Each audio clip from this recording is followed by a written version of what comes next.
రాజకీయ ప్రయాణము కష్టంతో కూడుకున్న ప్రయాణం. నేను కులం పేరు మీదనో,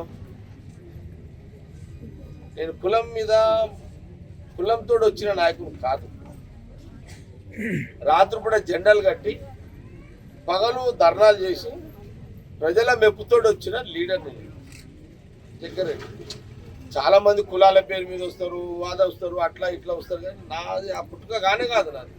కాబట్టి ఈ గెలుపు ఓటంలో నన్ను ప్రభావితం చేయాయి. ఏదో గెలవంగానే నేను తోపాన్ని ఎగిసిపడేది లేదు, నేను ఉబ్బిపోను ఓడిపోయినా అని ఇట్లా వండేది లేదు. నేను మొన్ననే చెప్తే అరే నాయన ఇంకా 10 ఏళ్ళు నేను పోటీ కూడా చేయాలని కూడా చెప్పిన. నేను అంటే 10 ఏళ్ళ లోపల మళ్ళీ 10 ఇయర్స్కి వస్తా మళ్ళీ ఫీల్డ్కి అన్నా. మళ్ళీ అప్పుడు 3 ఎట్లుంటుందో తెలియదు కానీ చెప్తున్నా.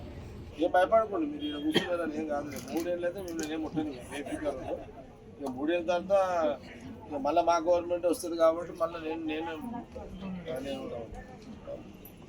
ఏమి ఇబ్బంది లేదు. మీరు ఫ్రీగా మైండ్ తోటి కూర్చోండి. ఇదేం కాదు. ఫ్రీగా కూర్చోండి. మీ పై అధికారులు ఎవరిని అడిగినా నా పేరు ఏముంది, రికార్డే కదా. ఆయన నెక్స్ట్ టైం బీఆర్ఎస్ గవర్నమెంట్ ఇప్పుడు రాదు, నువ్వు టెన్షన్ పడదు.